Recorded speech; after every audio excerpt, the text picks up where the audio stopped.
Doctor care homeopathy అన్ని బ్రాంచ్ల్లో free consultation మరియు 25% అన్ని మందులపైన గొప్ప డిస్కౌంట్. మీరు చెప్పిన మీ ఎలక్షన్ హామీలో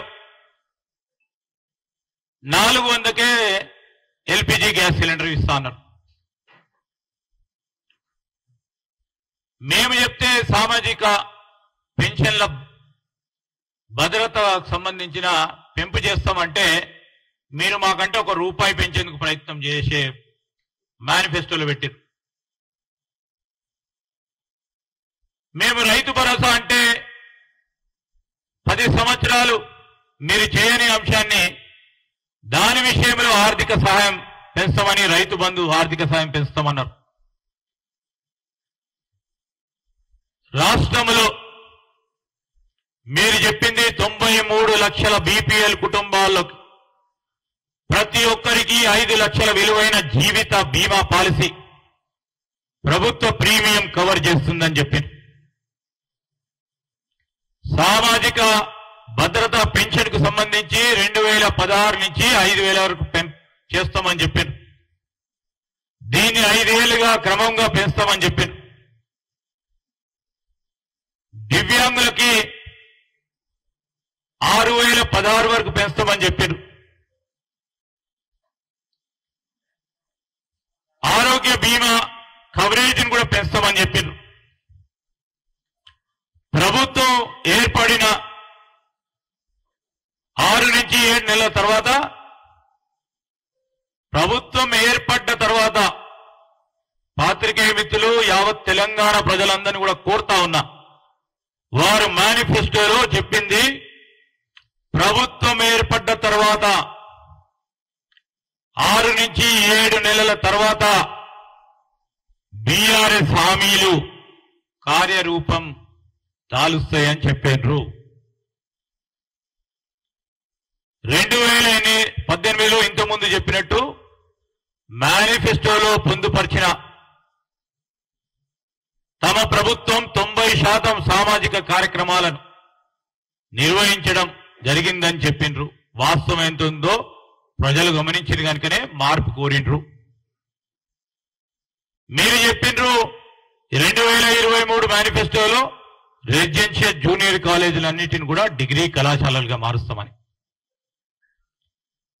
ఈరోజు మేము చెప్తా ఉన్నాం, తెలంగాణకి 6 నుంచి 7 లక్షల కోట్ల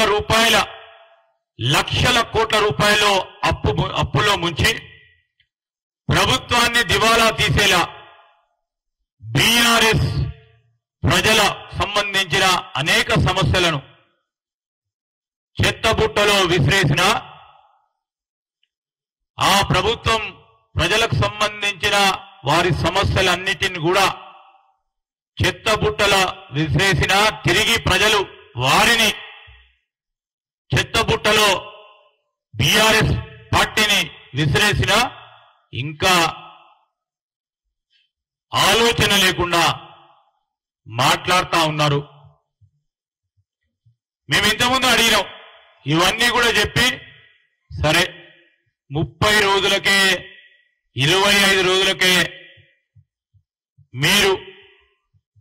మీరేదో ప్రభుత్వాన్ని మేము గుంజుకున్నట్టు, అక్కడ ప్రజల తీర్పే లేనట్టు, అక్కడ ముఖ్యమంత్రి గారు కూర్చుంటే రేవంత్ రెడ్డి గారు పోయి ఆయన తోసి కూర్చున్నట్టు,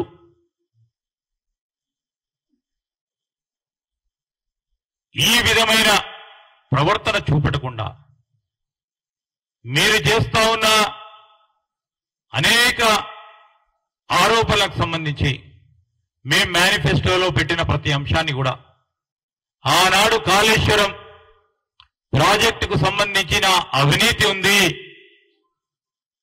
మేనిఫెస్టోలో చూడండి జ్యుడిషియల్ ఎంక్వైరీ చేస్తామన్నాం. ముఖ్యమంత్రి గారు కానీ సాగునీటి మంత్రి గారు ఉత్తమ్ కుమార్ రెడ్డి గారు కూడా ఈరోజు జ్యుడిషియల్ ఎంక్వైరీ వేయటం జరిగింది. మీరు చెప్తా ఉన్నారు ప్రజలకు సంబంధించిన తలసరి ఆదాయం పెరిగిందని. ఈరోజు ప్రజలకు సంబంధించి తెలంగాణ ప్రజలకు సంబంధించి తలసరి ఆదాయం పెరిగితే ఇంకా 1 కోటి కుటుంబాలు దారిద్ర్య దిగువ రేఖన బీపీఎల్ కింద ఎలా ఉంటాయి? మీరు వీటన్నిటి విషయంలో ప్రధానంగా ఆలోచన చేసి ముందుకెళ్లాల్సిన సందర్భాన్ని కూడా గుర్తు చేస్తా ఉన్నాం. ఈరోజు మీ అందరికీ కూడా తెలుసు, పార్లమెంట్ ఎన్నికల తర్వాత బీఆర్ఎస్ పార్టీ అడ్రస్ గల్లంతైతుందనే భయాందోళనతో పార్టీని రక్షించుకోవాలి, ఆ కుటుంబాన్ని రక్షించుకోవాలని చేస్తా ఉన్న ఈ తంటాలు ప్రయత్నాలు ప్రజలు గమనిస్తా ఉన్నారు. మీరు రిలీజ్ చేసిన ఈ బుక్లెట్ వల్ల బీఆర్ఎస్ పార్టీ తన పరువు తాను తీసుకున్నట్టు కనబడతా ఉంది. ఈరోజు పార్లమెంట్ లో బీఆర్ఎస్ పార్టీ తరఫున పోటీ చేసే అభ్యర్థులు లేకపోవడంతో ఏ విధమైన ప్రయత్నం చేస్తా ఉన్నారు, ఏ విధంగా మాట్లాడుతా ఉన్నారు, భ్రమించి మాట్లాడుతా ఉన్నారు, ప్రజలందరూ కూడా గమనిస్తా ఉన్నారు. ఈరోజు తెలంగాణకు సంబంధించిన శాపం, పాపం, కోపం ఈరోజు బీఆర్ఎస్ పార్టీ. అందుకోసమే జనం కూడా అసెంబ్లీ ఎన్నికల్లో వారిని పీకి పక్కన పెట్టిండ్రు. ఓటమి డిప్రెషన్ లో అధికారం మా దగ్గర లేదు అని అసహనంతో మీరు ఈ ప్రచురణలు చేసి ప్రజలకు వద్దకు వెళ్దామనే ప్రయత్నం ఈరోజు మేము చెప్తా ఉన్నాం.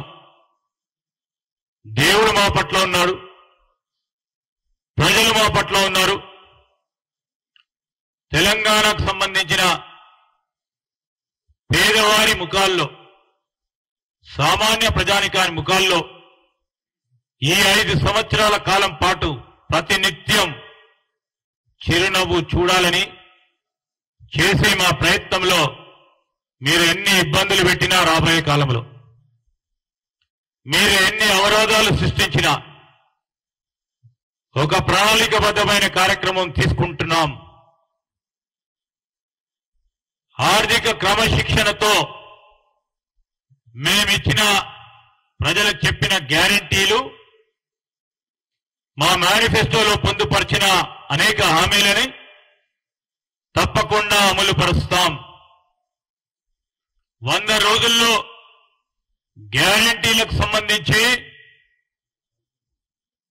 అమలును ప్రారంభోత్సవం చేస్తామని మేమిచ్చిన మాట పైన నిలబెట్టే అంశంలో ప్రజలకే ఒక ఉదాహరణగా నిలబడి 2 గ్యారంటీలను 42 గంటల లోపలనే అమలు చేయటం జరిగింది. ఈరోజు మేము అడుగుతా ఉన్నాం టీఆర్ఎస్ పార్టీ వారిని, ఎందుకయ్యా ఇంత తొందర? ప్రజలు ఇచ్చిన తీర్పుకు గౌరవించాల్సిన బాధ్యత మీకు లేదు?